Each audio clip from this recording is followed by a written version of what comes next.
Nggak bisa desain sepatu, terus lu bisa bikin brand sepatu. Tapi saya punya taste. Dan tujuan kita mana ada tujuan kita untuk menghina-hina negara kan. Betul. Justru kita pengen kalian bangga menjadi orang Indonesia. Tapi kalau ngomongin prioritas dan prospek, market Indonesia masih paling bagus.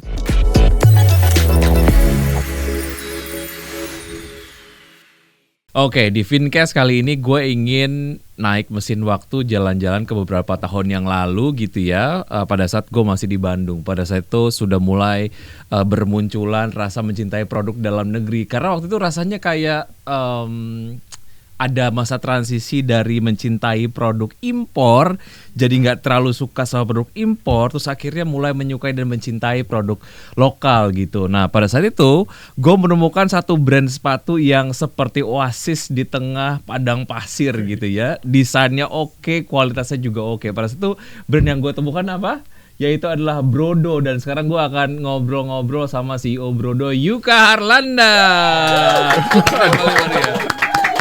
Ada Such penonton. an honor gue bisa ketemu sama lo Mas Yuka, ngobrol-ngobrol langsung, karena gue termasuk orang yang cukup ngefans dan gue cukup merinding ya, karena ada satu brand yang akhirnya membuat gue yakin dan percaya bahwa produk lokal itu ya punya marketnya tersendiri dan bisa gede gitu, dan terbukti Bro sekarang udah 13 tahun ya. Alhamdulillah 13 tahun. Gitu. Oke, fun fact-nya adalah lu nggak bisa bikin sepatu. Bener. Gimana? Lu brand sepatu tapi lu nggak bisa bikin sepatu? Nggak bisa bikin. Gambar aja masih nggak bisa. Oh gitu. Jelek banget gambar saya. Terus gimana ceritanya? Kok nggak bisa desain sepatu, terus lu bisa bikin brand sepatu? Tapi saya punya taste. Oke, sedap. Itu yang paling penting. Canda. Jadi kalau udah punya taste, punya skill untuk menggambar secara spesifik nggak terlalu perlu ya. Asal punya tim juga. Asal punya tim yang bagus juga. Gimana ceritanya? Tadi kalau bicara tentang brand lokal dan segala macam, memang saya merasakan pengalaman yang sama tapi agak sedikit berbeda ceritanya. Karena saya sama partner itu anak basket, kita tuh ya anak basket biasanya koleksinya sepatu basket dong. Apalagi ukuran kaki saya 46. jadi mau lihat. Gede. agak jarang untuk sepatu ukurannya segitu ya. Kalau disentin 29,5. Oke. Jadi kalau mau beli sepatu, bahkan sepatu basket jarang bisa beli di sini. Jadi harus nitip ke teman. Ada satu momen saya mau minta tuh sepatu, sebut saja N belakangnya Aiki. Oke. Dia baru special release di US. Dan saya minta tuh tolong dong titip ya nanti, saya mau beli gini-gini segala macam. Dan itu memang limited edition.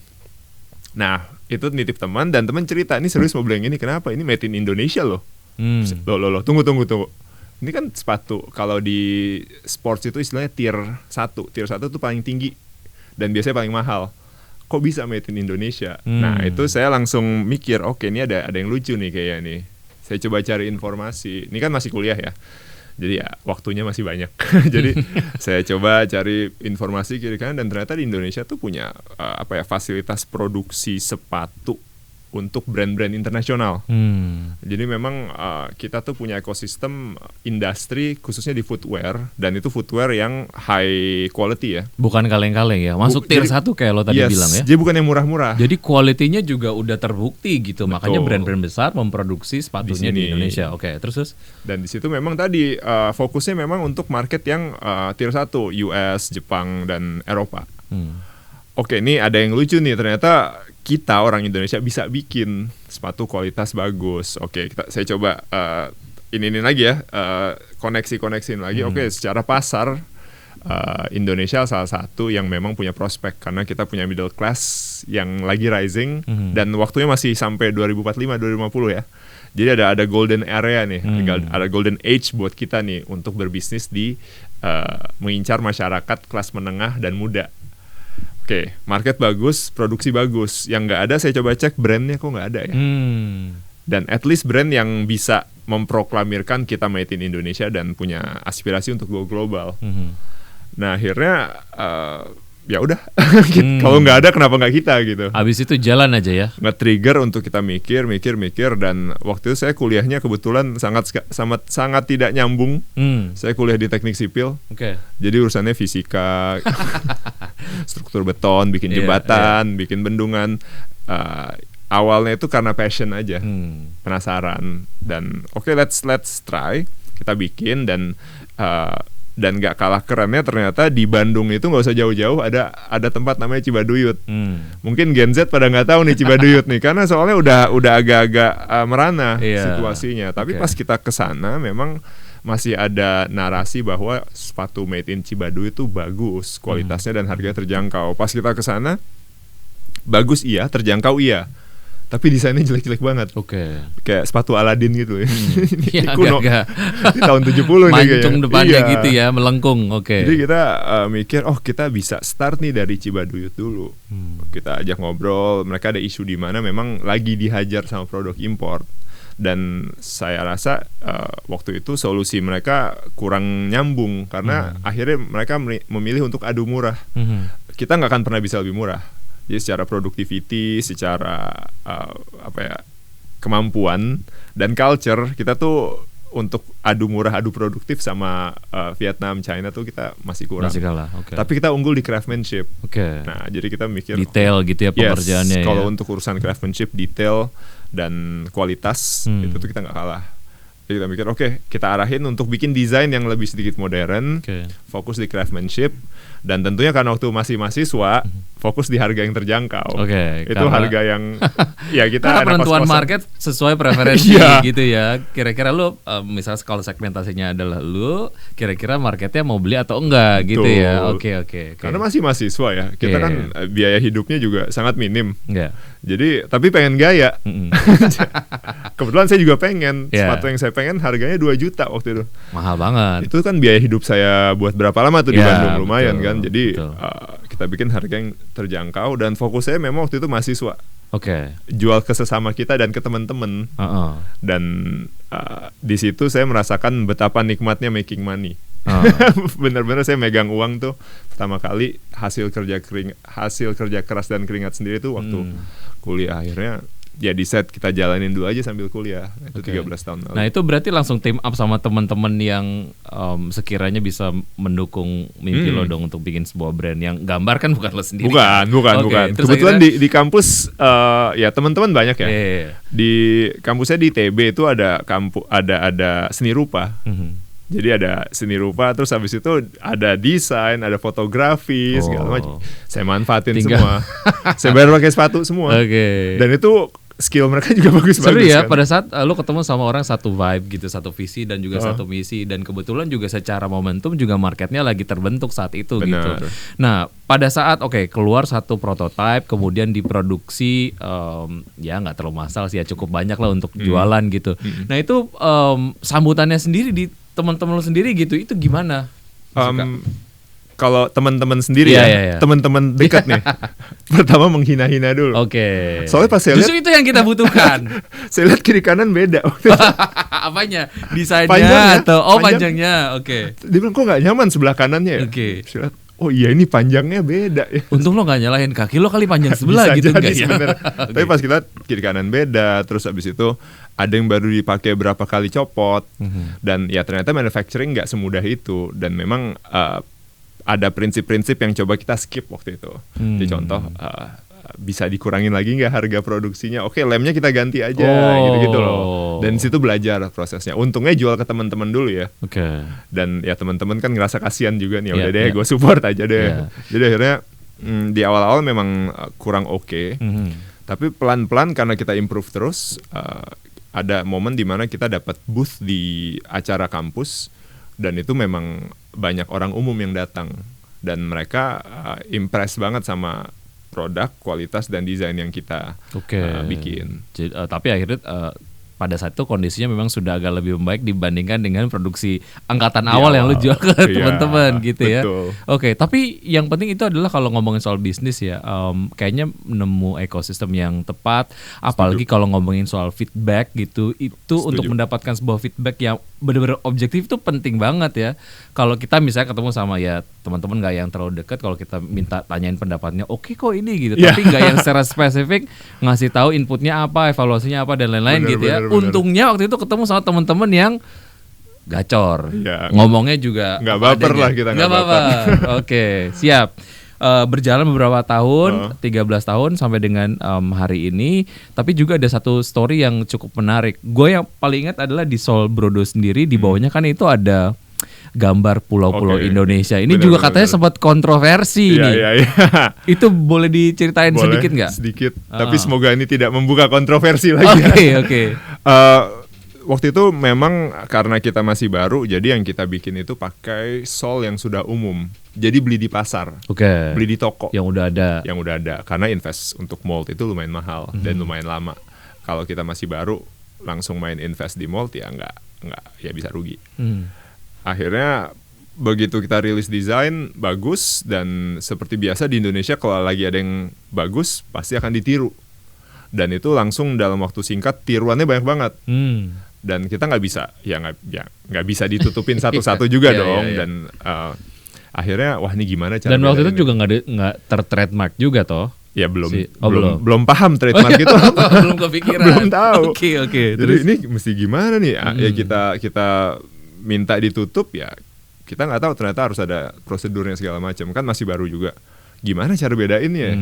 Dan akhirnya begitu kita hitung-hitung, secara volume kayaknya udah bisa mulai invest di mold, dan ternyata make sense nih, BEP segala macamnya masuk. Nah ini jadi biar bisa orang ngebedain mana yang asli mana yang enggak. Masa yang palsunya mau ikut invest mold juga kan agak mahal tuh. Jadi kita bikin. Nah terus pada saat kita bikin polanya, kok terlalu biasa ya? Pengen yang keren dong. Ayo dibikin pola-pola. Terus akhirnya kita kepikiran pada saat saya lupa nonton film, pokoknya itu. Jadi dia pakai boots dan basah, terus lagi jalan, terus ada jejaknya. Wah ini keren juga nih. Jadi karena memang beberapa waktu itu teman-teman ada yang dikirim ke Eropa, teman-teman kuliah, dan mereka pakai Brodo. Dan di situ katanya kebanyakan orang-orang sana, wah sepatunya keren, buatan Indonesia tuh. Iya buatan temen gue. Terus wah serius kok ini buatan Indonesia bisa bagus. Jadi mereka bangga, ternyata orang bisa mengapresiasi sepatu itu. Jadi saya mikir, nih seru juga nih kalau tiap jejak kalian tuh membawa nama baik Indonesia. Oke, apa yang merepresentasikan Indonesia ya? Ya kita pikir ya pulau-pulaunya aja. Jadi nanti begitu jejak ada Indonesia di situ bersama kalian. Jadi bikin bangga dan terus bangga sebagai orang Indonesia. Dan ternyata banyak yang berpendapat itu salah satu penghinaan terhadap Indonesia. Terus kita jadi panik dong. Astaga, dan sempat rame waktu itu, mungkin ramenya di Facebook dan Twitter. Terus? Dan kita juga, ini gimana ya? Kita nggak mikir tuh asal manage itu gimana caranya gitu. Investmentnya udah lumayan gede. Jadi apa kita tarik apa enggak? Terus kita diskusi ngobrol-ngobrol segala macam. Ternyata enggak juga kok. Ini kan pulau ya. Ini kan kepulauan. Dan itu tidak merepresentasikan lambang negara. Dan tujuan kita mana ada tujuan kita untuk menghina-hina negara kan. Justru kita pengen kalian bangga menjadi orang Indonesia. Dan nah ini mungkin yang sedikit membantu kita punya komunitas loyalis. Seperti Mas. Justru dibelain ya sama komunitas ya. Disitulah dimana pada saat kita invest ke building relationship, building produk yang bagus. Jadi nanti ada yang ngebelain juga. Dan pelan-pelan akhirnya teredam dengan sendirinya. Dan jadi satu identitas yang Brodo banget gitu. Dan malah sempat diliput sama beberapa media yang sentimennya justru kita cek ternyata positif. Dan di mention sempat ramai aja. Terus kita mikir, wah ini publicity-nya kalau dihitung-hitung gede nih sebenarnya. Jadi ya kita bersyukur lah, mungkin memang itu. Emang udah jalan seperti itu. Tapi satu hal yang paling penting adalah juga bagaimana lu memanage sebuah krisis ya. Dari preferensi seorang pelaku usaha yang pada saat itu memang preferensinya nggak terlalu banyak, gimana caranya manage it professionally gitu. Tapi ya memang udah momennya aja, udah jalannya seperti itu, dan akhirnya malah positif. Dan yang paling penting adalah dibelainnya adalah bukan dari lo juga gitu yang ngebelain. Dan itu jadi satu cost yang murah banget. Dan hal lain adalah itu juga akan meningkatkan awareness dari Brodo sendiri, bukan? Benar. Jadi terbus secara organik aja gitu. Secara organik, dan itu secara value tuh mahal banget sebenarnya. Jadi social media dan internet ini memang menjadi menurut kita itu menjadi deciding factor untuk kita melanjutkan ini secara full time. Tadinya kita rencana ini jadi bisnis side aja. Kita ya realistis lah. Kalau di engineering kita kan pasti pengen kerja di offshore dan itu gajinya dolar, kerja di luar negeri. Itu aspirasi kita. Kita nggak kepikiran nih bisa jadi full time job, bahkan memperkerjakan ratusan orang karena kita nggak lihat prospeknya waktu itu. Tapi deciding factornya memang pada saat kita lihat ada transformasi teknologi, e-commerce, internet, digital, social media. Terus kita mikir nih, kalau nggak kita ambil sekarang ntar nyesel nih. Ya kita coba promise saya sama partner, bro, kita lulus kuliah. Jadi 2010 kita masih kuliah, 2012 kita lulus kuliah, jalanin dulu aja setahun 2 tahun. Prinsipnya kalau kita masih bisa makan dan hidup, kita lanjutin terus. Sesimpel itu aja dulu ya. Kalau akhirnya kita kelaparan, nanti 2 tahun kita umur masih 24, 23, ya masih laku lah buat apply job gitu. Jadi kita gaspol aja dulu. Dan di situ memang yang akhirnya membuat scale bisnis kita eksponensial growth-nya di momen-momen pada saat kita jadi nggak mikirin ini revenue harus naik berapa persen segala macam gitu ya. Yang penting bisa makan. BEP aja dulu, yang penting bisa makan lah. Yang penting bisa makan itu aja. Ya. Tadi lo ngomongin soal loyalty lah ya dari konsumen, dari Brodo sendiri. Itu gimana lo bisa membangun itu brand stickiness ke mind ataupun pikiran dari user sendiri? Karena ini ada saksi hidup ya. Salah satu produser dari Fincast, dia mengalokasikan gajinya katanya setiap bulan untuk membeli produk-produk Brodo. Tepuk tangan dulu dong untuk Pram nih ya. Kebetulan influencer juga katanya. Gimana caranya coba? Kan lu juga nggak spending untuk ngasih voucher, untuk yang ada loyalty card segala macam. Itu gimana caranya gitu? Lu bisa ada sebuah narasi yang kayaknya masuk ke pikiran semua orang gitu. Jadi kalau ada apa-apa sama Brodo tuh orang-orang mau belain gitu. Gimana caranya? Sebenarnya kalau kita mikir human nature aja ya, pada akhirnya ini bukan sesuatu yang bisa kita hitung di Excel atau lihat P&L-nya. Ini human nature, karena kan kalau human tuh kadang-kadang make decision tuh bisa irasional kan. Biasanya kapan kita cek? Biasanya pada saat jatuh cinta. Nah, kita sebenarnya nge-treat customer kita layaknya kita harus building love. Dan menciptakan cinta ini kan malah berfilosofi. Nggak bisa langsung jadi loh. Ketemu orang kawin yuk, nggak gitu juga kan. Harus pelan-pelan. Dan kadang kita make mistakes, kadang dia make mistakes. Bagaimana meresolusi? Jadi kita prinsipnya seperti itu. Nah, definisi kita karena kita namanya bro dan kita nge-treat customers kita like brothers gitu. Jadi kita build relationship dari awal. Make sure ekspektasinya terpenuhi dulu. Artinya produknya bagus dulu lah. Mau kita cinta-cintaan tapi produknya nggak bagus kan ya nggak juga ya. Jadi produknya harus bagus dulu, harus sesuai ekspektasi, itu bare minimumnya. Nah setelah itu baru kita rasa orang tuh jatuh cinta kan nggak bisa di-define kapan ya. Tiba-tiba aja semua klik. Mungkin pas lagi dibukain pintu atau mungkin pas dikasih hadiah, kita nggak tahu kapan. Sama seperti di Brodo, apakah mungkin pada saat lihat campaign, apakah mungkin pada sesimpel pas mereka beli terus size-nya salah, kita tuker misalnya gitu. Macam-macam kita nggak tahu. Tapi setiap touch point kita make sure experience-nya harus bisa menimbulkan kesan. Jadi waktu itu sesimpel saya masih jadi customer service, waktu itu masih pakai BlackBerry. Profile picture-nya anjing. Terus dia mesen, kan saya reply kan, bla bla bla. Terus saya sesimpel ngomong, bro itu anjingnya keren banget. Dia malah curhat. Ternyata anjingnya almarhum. Dan ini bener-bener curhatnya saya ajak ngobrol. Baru kali ini saya ajak ngobrol sama brand ngomongin anjing saya. Tapi dia abis itu kita lihat gara-gara sesimpel kita ngajak ngobrol tentang anjingnya. Ada attachment. Dia salah satu jadi customer loyal kita. Sesimpel itu aja loh. Nah jadi memang hal-hal kecil nggak bisa kita lupain. Tapi pada saat size kita masih kecil sangat bisa dikontrol. Kan tentunya challenge-nya pada saat makin gede. Sekarang customer juga makin banyak. Dan untuk bisa konsisten tuh butuh komitmen. Jadi kita memang nggak perfect, nggak semuanya bisa. Tapi selama kita terus bisa komitmen, ngingetin diri sendiri, pasti akan ketemu juga loyalis-loyalisnya itu. Dan kita nggak perlu banyak kok. Secara growth untuk market sneakers lah atau mungkin sepatu lokal yang ada di Indonesia gitu untuk anak-anak muda lah sejauh ini, gimana dan gimana lo sebagai salah satu pemain sepatu lokal ya, cope sama persaingan yang gila. Kalau ngomongin soal brand-brand lain lah yang udah gede banget, yang brand global gitu, mereka ongkos marketingnya aja udah luar biasa gitu, iklannya juga udah miliaran gitu. Nah, gimana lo bisa cope sama itu semua? Saya ngitung ongkos marketingnya brand-brand itu 3 jam itu ya ongkos marketing saya setahun kalau nggak salah. Nggak mungkin bisa secara scale. Production aja mereka mungkin ada di angka hampir miliaran pasang. Nah, tapi kita lihat fakta dulu aja. Jadi kita kita let's be data driven dulu deh. Dan bagaimana kita bisa menang lawan mereka. Cara kita bisa menang adalah kita nge-serve market lokal dulu.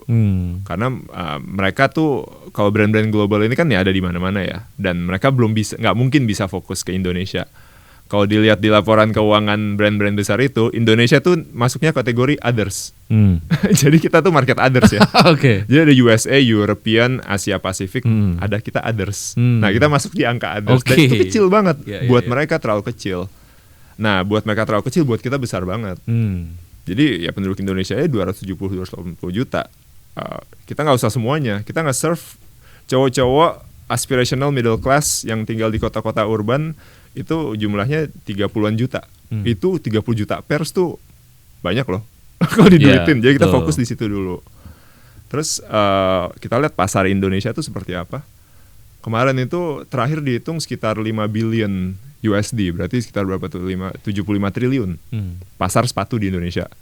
Dan kapasitas produksinya tuh bisa kalau nggak salah terakhir 800 juta. 800 juta pasang. Itu kalau angkanya di breakdown kecil-kecil sebenarnya ini prospek lumayan semua juga. Gede banget gitu. Dan kita lihat pasar India dan China yang mirip-mirip kayak kita, growth-nya itu bagus semua. Jadi nggak ada alasan buat kita nggak ikutan gede juga. Mereka boleh lah ya menguasai global, tapi kalau pasar lokal kita jagonya ya. Betul. Apalagi saya ngeliat di future itu sebenarnya akan local serving local. Karena mereka brand global ini supply chain-nya sudah di mana-mana. Pada saat ada isu seperti COVID, habis itu ada isu logistik di 2021, mereka tuh benar-benar terganggu gitu ya. Pada saat kita yang lokal, bikin di lokal untuk market lokal, itu bisa sangat agile. Kelebihan kita di situ. Jadi fokus di market lokal aja tuh udah. Maksudnya lu ngelihat brand lokal sama brand asing belakangan itu mendapatkan porsi di hati konsumen tuh gimana sih? Belakangan kalau ngomongin soal food and beverages, kita banyak kopi-kopi lokal yang pada beberapa waktu yang lalu, gue kalau ngomongin soal kopi franchise yang asing gitu, kayaknya gue nggak ngeliat possibility ada pemain franchise kopi lokal yang bisa ngalahin mereka gitu. Tapi sekarang lihat faktanya gitu, gue kalau misalnya nyari kopi ya kopi lokal. Karena kenapa? Simple banget, karena enak gitu. Bener. Nah, in terms of sepatu gitu, Mas Yuka ngeliatnya gimana? Agak beda sama food and beverage kan, karena kan food and beverage dikonsumsi dan itu bersaingnya rasa, dan rasa tuh sangat local relevant banget. Kadang-kadang kita suka pedas, market sana rootsnya bukan market yang bisa bikin pedas, jadinya nggak akan pernah bisa nyambung. Ya bahkan yang saya tahu lucunya franchise internasional mengadopsi ke market Indonesia sampai segitunya. Kalau di consumable yang seperti kita nih, kita kan masuknya tuh ke ranah-ranah aspirasi ya. Jadi kita jual sepatunya bukan karena orang butuh sepatu, tapi karena pengen make a statement. Persepsi brand lokal itu harus lebih murah tuh nggak bisa kita lepas. Jadi memang judgment consumer saat ini. Walaupun sekarang awareness-nya orang-orang udah mulai mahal dikit nggak apa-apa sih, asalkan berkualitas gitu ya. Tapi itu nggak bisa ya. Brand lokal tuh harus murah atau waktu. Affordable. Kalau saya lihat in general, sentimennya adalah ekspektasi mereka kalau lokal tuh harusnya lebih murah. Padahal kalau saya tahu sendiri, secara cost nggak jauh. Segitu-segitu aja. Tapi memang itu persepsi yang butuh waktu. Tapi eventually pasti akan. Beda waktu saya baru mulai, orang sama sekali tidak mengconsider market lokal. Tapi begitu semakin kesini semakin dibuktikan, ternyata pas ada yang ngasih kesempatan, dicoba sama-sama aja. Nah itu menurut saya eventually dengan berjalannya waktu dan kita pemain lokal bisa terus invest ke quality, produk dan lain-lain, lama-lama akan berubah juga. Kita jadi alternatif. Nah serunya memang untuk masalah price to quality ratio, lokal tuh selalu akan menang menurut saya. Price to quality ratio, ada sneakers yang harga 1,2 juta Ya. di compare dengan sneakers yang harga 500.000 yang market lokal, itu akan sama sebenarnya. Ada apa namanya, ada perbedaan cost itu cuma di karena sana kan macam-macam ya, ada license, marketing fee dan lain-lain, diimpor sana balikin ke sini, jadi itu costnya jadi gede. Kalau kita local serving lokal, apalagi lewat internet direct, lebih efisien. Jadi kita bisa jual produk yang sama bagus kualitasnya, tapi dengan harga yang lebih affordable. Di situ kita rasa realistically untuk ngambil market share akan di sana. Sambil pelan-pelan memang kita harus nge-prove nih, kayak kemarin kita bikin sepatu bola, nggak bercanda, kita langsung jualnya 1,8 juta. Terus akhirnya banyak juga yang beli. Iya, banyak yang bilang buset nih apaan, mendingan merek ABC. Tapi akhirnya ada aja 200 orang yang pre-order. Saya suruh nunggu 3 bulan mau. Nah itu early adopter ini yang kita perlu. Dan pelan-pelan eventually pasti pas mereka coba compare, loh kok lebih enak dari sepatu yang 3 juta. Gitu. Jadi memang building perception ini butuh waktu. Tapi ya butuh konsisten aja. Masalahnya memang bisnis kalau sepatu itu susahnya di inventory management. Bayangin 39, 40, 41, 42, 43, 44. Ini golden size. Saya 46, jadi kadang-kadang bikin sampai 46. Itu aja variasinya bisa 8, bisa 7 kan. Belum lagi color. Nah itu inventory-nya tuh akan membludak. Jadi terkadang teman-teman yang saya lihat, sayangnya brand lokal tuh agak neglect di bagian boringnya. Supply chain, logistik, financials, cash flow itu kan boring ya, bukan kreatif. Jadi banyak yang fokusnya di kreativitasnya, tapi di belakangnya. Tapi nggak mikirin itu. Itu berdampak ke continuity dari si produknya sendiri gitu. Ketika memang sudah terbentuk, tapi nggak ada lagi nih ternyata gitu ya, produknya nggak diproduksi lagi. Padahal waktu itu marketnya sudah mulai terbentuk. Setuju. Dan nggak bisa scaling up. Jadi size-nya segitu-segitu aja. Jadi agak sayang tuh. Tadi udah diceritain sedikit hint gitu ya soal ekspansi dari Brodo sendiri memproduksi sepatu bola gitu ya. Harganya 1,8 tapi orang masih nunggu dan masih mau beli gitu. Karena kan memang sudah ada sebuah trust lah ya dari konsumennya yang sudah terbangun kepada Brodo sebagai sebuah brand gitu. Nah, ke depan gue cukup kangen sih dengan berbagai macam pemberitaan mengenai produk-produk lokal yang mendunia gitu ya. Apakah Brodo akan menjadi salah satunya? Pastinya dong. Apa yang lo punya di pipeline strategi ekspansi lo ke depan, Mas Yuka? Kemarin kita nekat nih ke Jepang. Jadi ada kenalan, dia bikinin showcase untuk produk kita di Jepang, di Shibuya bahkan. Jadi kayak oke, kita ngetes deh gimana responnya, dan di situ ibaratnya kita babak belur tuh. Kenapa babak belur ya? Jadi market Jepang tuh market paling susah untuk dimasukin. Nggak, ibaratnya impossible. Orang mikirnya Amerika, tapi ternyata Jepang. Kalau market paling besar Amerika. Tapi karena seunik apapun lo mau nyari sepatu, itu adanya di Jepang gitu ya. Dan Jepang tuh bisa mengapresiasi harga mahal. Mereka willing bayar sepatu 3 juta, 5 juta, tapi selama cuma itu dia yang punya. Dan situ kita kualitasnya bagus. Naro berbagai macam koleksi kita. Ada yang kita koleksi jual di Indonesia, ada yang kita memang mengedepankan craftsmanship-nya, dan memang yang dapat respons paling bagus yang itu. Indonesia bisa bikin sepatu kayak gini ya. Dan kita dapat banyak feedback, dan opportunity saya lihat justru ada sekali di sana. Tapi memang kita harus mempertimbangkan prioritasnya saat ini seperti apa. Jadi kalau kita sih ngelihat tadi nih ada 30 juta gentlemen's yang mau kita serve, itu kita belum nyampe sana. Jadi targetnya di situ belum. Bahkan orang-orang Jepang pada gimana cara kita bisa jualan di Indonesia lah? Gimana? Orang kita mau ekspansi juga. Believe me, banyak yang lihat gitu. Ini mohon maaf istilah kita sebagai market yang sangat seksi sekarang. Karena itu tadi promise middle class dan growing. Itu sangat prospek, dan beberapa negara benar-benar sedang melihat market Indonesia nih, jadi pada pengen masuk. Nah, jadi kita mikir harus strategik nih, kita fokus dulu deh di sini, make sure kita menang. Nah, tapi memang di pipeline kita ada, kita akan mulai dari online dulu atau kerjasama sama beberapa distributor kecil untuk kita eksis dulu aja di sana. Dan kita buktikan barangnya bisa diterima. Tapi kalau ngomongin prioritas dan prospek, market Indonesia masih paling bagus. Dan juga market di luar Indonesia juga cukup menarik untuk digarap gitu ya. Siap. Singkat banget, apa yang Mas Yuka ingin sampaikan kepada calon-calon founders lah ya dalam industri aparel ataupun mungkin perdistroan, sepatu dan lain sebagainya, untuk bisa at least ada di satu level yang Brodo sekarang lagi berada gitu. Aduh, saya nggak kepikiran. Apa resep apa yang paling utama harus dipunyain deh gitu? Mungkin dari gini, kita lihat dari potensinya dulu deh. Kalau menurut saya ini nggak ada alasan kita nggak bisa sukses, karena semuanya sudah ke arah situ dan bahkan semakin dimudahkan. Contoh dulu saya untuk ngecek duit masuk dari customer harus buka rekening online, duit masuk, sekarang sudah otomatis. Dan ekosistemnya pun juga sudah sangat terbuild dengan baik. Jadi semakin mudah untuk start bisnis. Dan secara prospek juga market kita bagus banget. Biasanya kalau kita nggak bisa scale up itu salah kita, bukan salah marketnya. Jadi harus pede nih sama marketnya. Dan secara internalnya kalau saya sih mikir gini, kebanyakan teman-teman tuh terlalu pengen jual ke semuanya. Jadi market ini semuanya dijual gitu. Akhirnya kita nggak punya identitas. Jadi yang paling simpelnya adalah kita jual ke satu customer dulu aja, satu identity, gitu. Satu segmen. Make sure kita kuat di situ, baru nanti pelan-pelan kita scale up. Dan biasanya yang saya lihat itu seperti itu.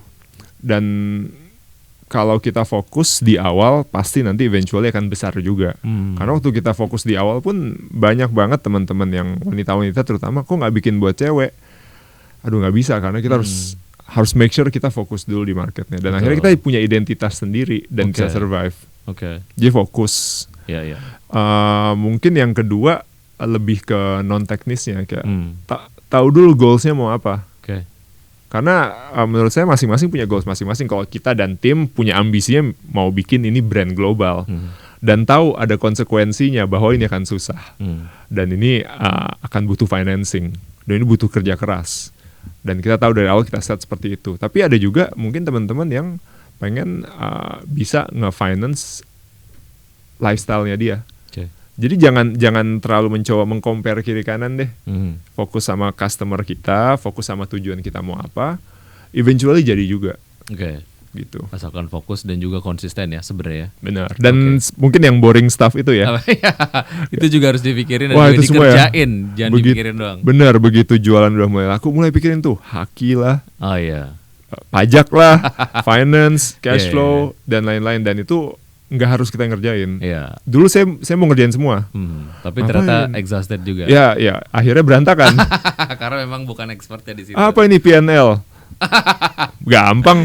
Tapi akhirnya sekarang berantakan. Tapi akhirnya pada saat kita bisa mulai delegasi, bikin tim dan lain-lain, jadi gampang. Siap. Semoga memang semakin banyak lagi tim-tim yang akan direkrut oleh Brodo karena ekspansinya semakin luas ke depan ya. Amin. Thank you very much Mas Yuka udah join dan ngobrol-ngobrol di Fincast. Tepuk tangan yang paling meriah. Ini kayaknya banyak notes yang bisa gua catat secara pribadi ataupun mungkin sobat investor ada di luar sana yang nontonin Fincast kali ini. Kalau memang ada poin-poin yang kayaknya lo harus catat, lo tinggal di rewind aja terus habis itu lo catat ya. Ini kayaknya daging semua poinnya. Thank you, sukses untuk Mas Yuka, sukses untuk Brodo dan juga target-targetnya. Nanti kita ngobrol-ngobrol lagi ya, karena masih banyak nih pertanyaan-pertanyaan yang ada di kepala gue tapi waktunya terbatas. Oke. See you, sehat-sehat, dan untuk sobat investor jangan lupa untuk terus menyaksikan Fincast karena kita masih punya episode-episode menarik lainnya. Saya Vicky Ardian.